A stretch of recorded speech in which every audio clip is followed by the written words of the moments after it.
আজকে একটা ব্যবসার আইডিয়া দেখাচ্ছি। যাদের টেকনিক্যাল কাজ জানা আছে সেটাতে পয়সা আসবে না, পয়সা আসবে হচ্ছে সার্ভিসে। আর দুবাই সৌদিতে খাওয়া খরচ থাকা খরচ বাংলাদেশের চেয়ে কম। আসসালামু আলাইকুম, লিঙ্কন বলছিলাম আরব আমিরাত থেকে। আপনারা যারা বাংলাদেশে কাজ করেন, বিভিন্ন দেশে যাওয়ার জন্য চেষ্টা করেন, অস্থির হয়ে যান ব্যবসার আইডিয়া নেওয়ার জন্য, কি ব্যবসা করবেন, কি আইডিয়া নেবেন, খুঁজে পান না। আজকে একটা ব্যবসার আইডিয়া দেখাচ্ছি।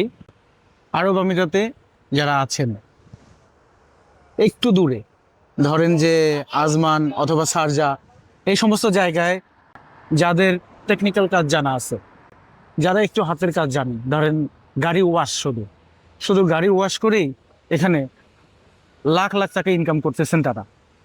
এই যে এখানে লাইন ধরে দাঁড়ায় আছে কারা, সব গাড়ি যারা ধুইতে আসছেন তারা লাইন ধরে দাঁড়ায় আছেন।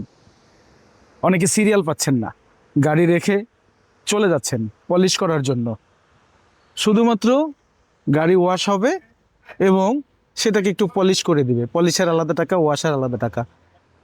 এরকম গাড়ি ওয়াশ করার দোকান, কার ওয়াশের সব এইখান থেকে ওই পর্যন্ত 4-5টা আছে।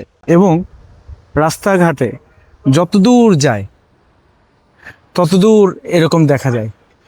এই যে গাড়িগুলো দেখতেছেন, এগুলো সব ওয়েট করতেছে। আমরা যে গাড়িটাতে এসেছি এটাও আমরা পলিশ করতে দিয়েছি। এটা হচ্ছে পলিশের, আগে আরও একটু নোংরা ছিল, একটা ওয়াশ দিছে, এখন এটা পলিশ চলতেছে। এরপরে আপনারা দেখবেন যে এটার অবস্থাটা কেমন হয়, পলিশ করার পর কেমন হয়। আমরা যদি আপনাদেরকে দেখাই এই ধরনের দোকানে কি লাগে, পুঁজিটা কি লাগে, দোকানপাট নেওয়ার পরে কি কি পুঁজি লাগে। এই যে এরকম একটা মোটর, এটা আমি আমার বাড়িতেও বা আমার ঢাকার অফিসেও কিনেছি আমার গাড়ি পরিষ্কার করার জন্য। এর চেয়ে একটু ছোট সাইজের মোটর, এরকম একটা মোটর যেটা স্পেশালি গাড়ি ওয়াশ করার জন্য।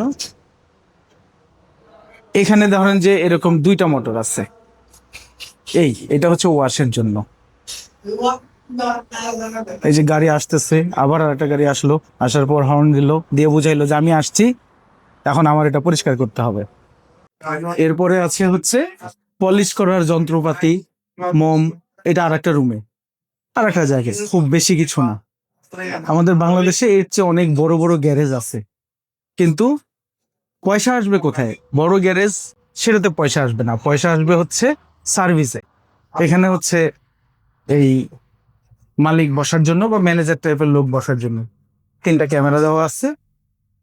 একটা বাহিরে, 2টা দোকানে, 2টা মানে 2টা সেকশন, একটা হচ্ছে ওয়াশ, একটা হচ্ছে পলিশ। এই হচ্ছে পুঁজি।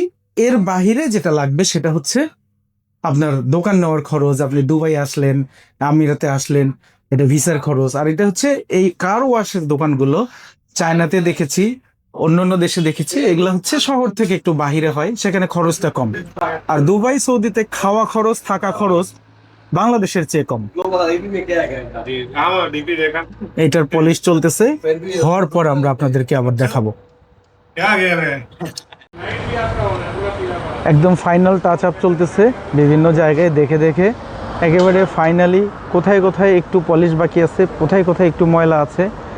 যে পাফটা দিয়ে কাজটা করতেছে এটা হচ্ছে আপনারা মনে করতে পারেন যে মেয়েরা যেরকম ব্লোজ মাখে না গালে, ওই জিনিস, ওই টাইপের। তো গাড়ি আসলে মানুষের শখের জিনিস, এটা অনেক যত্নের জিনিস। এটা এখন লাস্ট হচ্ছে ওয়াক্স দিচ্ছে, মোম দিচ্ছে আর কি। দেওয়ার পরে এটা একদম ফাইনাল পলিশ করতেছে। গাড়িটা যেভাবে আসছিল এখন দেখতে মনে হচ্ছে এটা শোরুম কন্ডিশনের একটা গাড়ি, এখনই বিক্রি করে ফেলতে পারবেন। আমরা এটা চালাই আসছি ধরেন যে 50 থেকে 70 কিলো।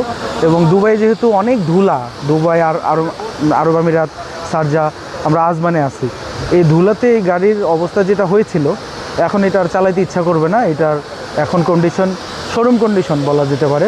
গাড়ির মালিক বলতেছিল যে আমার গাড়ি কোথায়, আর কি করেই বলছে, মানে জাস্ট বোঝানোর জন্য যে এটা কতটা সুন্দর হয়েছে, কতটা স্যাটিসফাইড সে। যে যত্ন চলতেছে এটা অনেক ক্ষেত্রে মেয়েদের গালেও এরকম যত্ন করা হয় না।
এই ছিল তাহলে দুবাইয়ের ব্যবসায়িক আইডিয়া সম্পর্কে, বিজনেস আইডিয়া সম্পর্কে একটা ছোট্ট ভিডিও। আপনারা ভালো থাকবেন, কমেন্টস করে জানাবেন কি ধরনের ভিডিও পেতে চান, এবং আপনারা কমেন্টসের মাধ্যমে কোনো প্রশ্ন থাকলে সেটা জানতে চাবেন, আমরা কমেন্টসে উত্তর দেওয়ার চেষ্টা করব। একান্তই যদি না পারি তাহলে আমরা নতুন ভিডিওর মাধ্যমে আপনাদের প্রশ্নের উত্তর দেওয়ার চেষ্টা করব। এবং কি ধরনের টপিকসের উপরে ভিডিও পেতে চান সেটা যদি আপনারা আমাদেরকে বলেন, আমরা চেষ্টা করব ওইটার উপরে ভিডিও তৈরি করার। ধন্যবাদ সবাইকে, ভালো থাকবেন, সুস্থ থাকবেন। পরবর্তী সময়ে কোনো একটা ভিডিও নিয়ে আপনাদের সামনে আবার হাজির হব।